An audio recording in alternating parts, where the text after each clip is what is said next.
नमस्कार। मैं डॉक्टर सुनील जिंदल और आज आपके लिए एक बड़ी इम्पॉर्टेंट वीडियो लेके आ रहा हूँ। और ये वीडियो है कि प्रेगनेंसी हो गई है, क्या हम सेक्स कर सकते हैं, और सेक्स कर सकते हैं तो सेफली कैसे, और सेफली अगर तो हमें मालूम कैसे चलेगा कि कोई खतरा है, क्या मेरे बेबी को परेशानी होगी, इसमें पोजीशंस हम सेफली क्या क्या कर सकते हैं। और सबसे बड़ी बात, ये जो मोहब्बत का समय होता है जिसमें आप लोग सब साथ चल रहे होते हैं, इसमें बड़ी गहरी इच्छा होती है कि इंटीमेसी के साथ में सेक्स भी कर पाएँ, क्योंकि बड़ा सुंदर समय होता है ये प्रेगनेंसी का। तो इसमें सारी धारणाएं जो सारे पेशेंट सवाल पूछते हैं, वो 10 क्वेश्चंस आपके लिए लेके आ रहा हूँ। बहुत बार आप पूछ नहीं पाते, इस वीडियो से जान लेंगे। लाइक सब्सक्राइब कीजिए, शेयर कीजिए। मैं doctor Sunil Jindal, reproductive medicine specialist, high risk obstetrics में भी काम करते हैं। आपके लिए बहुत सुंदर वीडियो लेके आ रहा हूँ।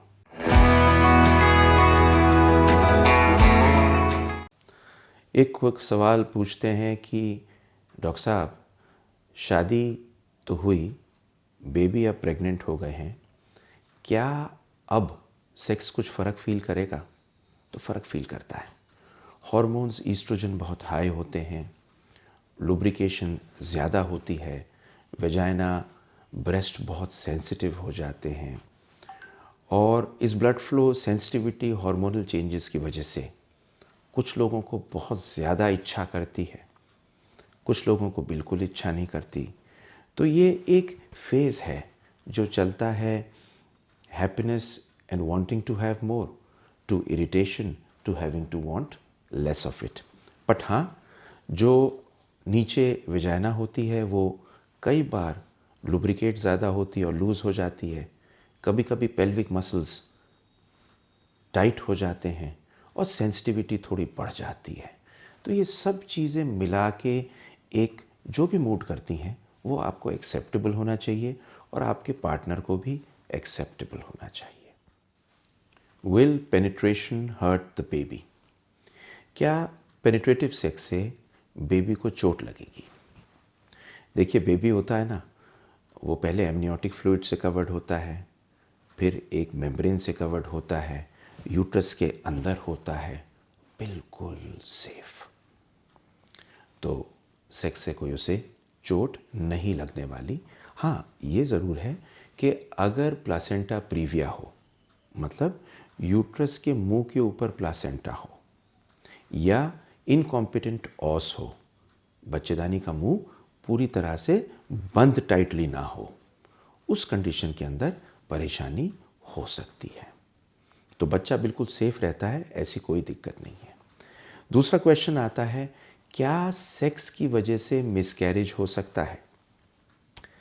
अगर आपको कोई भी परेशानी हाई रिस्क की नहीं है तो सेक्स की वजह से मिसकैरेज नहीं होता।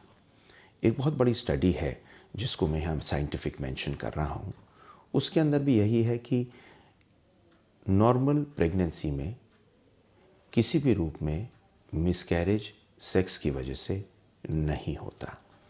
तीसरा क्वेश्चन है, अगर ब्लीडिंग हो जाए तो क्या करूं? क्या ब्लीडिंग नॉर्मल होती है?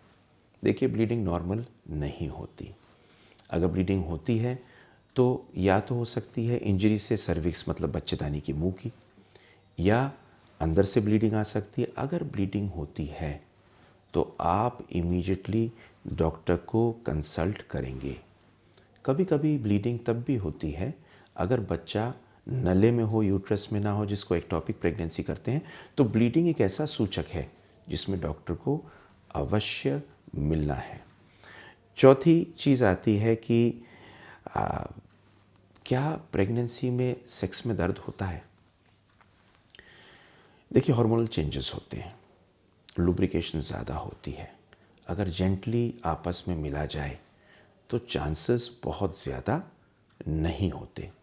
पर अगर किसी रूप में दर्द होता है और परेशानी होती है तो डॉक्टर को जाके दिखाने में नुकसान नहीं है, पर नॉर्मली दर्द नहीं होता। अब सेक्स कब नहीं करना? अगर आपकी हाई रिस्क प्रेगनेंसी है, मल्टीपल प्रेगनेंसी मतलब ट्विन या ट्रिपलेट, अगर आपका प्लासेंटा प्रीविया है मतलब बच्चेदानी के मुंह पर प्लासेंटा है, अगर बच्चेदानी का मुंह थोड़ा खुला हुआ है, टाइटली बंद नहीं है, जिसे इनकॉम्पिटेंट ऑस कहते हैं, पहले अबॉर्शन हो चुके हैं, प्री टर्म डिलीवरी मतलब जल्दी डिलीवरी हो चुकी है, वेजाइना में अगर इन्फेक्शंस हैं, इन सब कंडीशंस में सेक्स को अवॉइड करना है। फिर एक सवाल हमेशा पूछते हैं, बहुत सारी महिलाएं पूछती हैं कि मैं वैसा फील नहीं कर रही जैसे पहले करती थी। I do not feel so I would say comfortable about myself and happy about myself. I don't have that strong desire. तो ये नेचुरल होती है, बहुतों को होती है, तो इसकी कोई चिंता करने की ज़रूरत नहीं है। फिर कहते हैं मैं नॉर्मल होने के लिए क्या करूं? तो ये करने के लिए आप थोड़ा एक्सरसाइज करिए, जैसे प्रेगनेंसी में होता है। कीगल्स एक्सरसाइज करिए जिससे नीचे का एरिया टाइट रहे। आप हरी सब्जियां खाइए, डाइट अच्छा करिए, थोड़ी सेवा करा लीजिए सबसे। जो चीज़ें आपको अच्छी लगती हैं ज़िंदगी में वो कीजिए। ये एक चेंजेस का टाइम है, हार्मोन चेंज हो रहे हैं, बेबी बढ़ रहा है अंदर, वज़न चेंज हो रहा है, आपकी फिगर चेंज हो रही है। Just be comfortable with them, love yourself. एक सवाल जो हमेशा पूछते हैं वो पूछते हैं कि अब प्रेगनेंसी के बाद में जब बेबी हो जाएगा तब कब रिज्यूम कर सकते हैं? तो इस पे एक अगली वीडियो बनाऊंगा, बट नॉर्मली 6 हफ्ते बाद रिज्यूम किया जा सकता है। तो अगली वीडियो इसकी जो बनाऊंगा ज़रूर देखिएगा। सवाल यह है कि डॉक्टर को कब देखना है। डॉक्टर के पास फ़ौरन जाइए अगर पेन हो, अगर ब्लीडिंग हो, अगर किसी रूप में पानी आया हो, या किसी रूप में आपको कोई ऐसी चीज़ महसूस हुई हो जो सेक्स करने के बाद में नॉर्मल ना हो।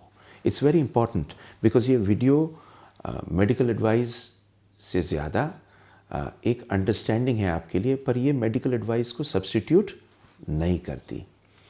तो इन दी एंड जो बोनस टिप देना चाह रहा हूँ वो ये है कि देखिए, ये जो सेक्स होता है ना, ये इंटीमेसी, प्यार, मोहब्बत का एक हिस्सा है। इसमें पत्नी को कुछ चीज़ें चाहिए होती हैं, पुरुष को कुछ चीज़ें चाहिए होती हैं। दोनों को जहाँ पे सुख मिले और दोनों आपस में इस ज़िंदगी के खूबसूरत पड़ाव पे, देखिए सबसे पहले तो खूबसूरत है एक दूसरे की आपकी शादी, फिर आपकी मोहब्बत, उसके बाद में प्रेगनेंसी होना जो मोहब्बत से ही होती है, और उसके बाद में इस प्रेगनेंसी के दौरान में प्यार से एक दूसरे को समझ के रहना। तो ये समझदारी ही आपसी सेक्स की नींव है। ये वीडियोस आपके लिए जो लेके आ रहा हूँ इसलिए लेके आ रहा हूँ जिससे आपकी ज़िंदगी में वैल्यू आ सके, और मुझे कोई और चीज़ इतनी खुशी नहीं देती जितनी आपकी खुशी। खुश रहिए, ज़िंदगी अच्छी बिताइए, लाइक सब्सक्राइब शेयर कीजिए और अगली वीडियो मेरी देखिए। नमस्कार।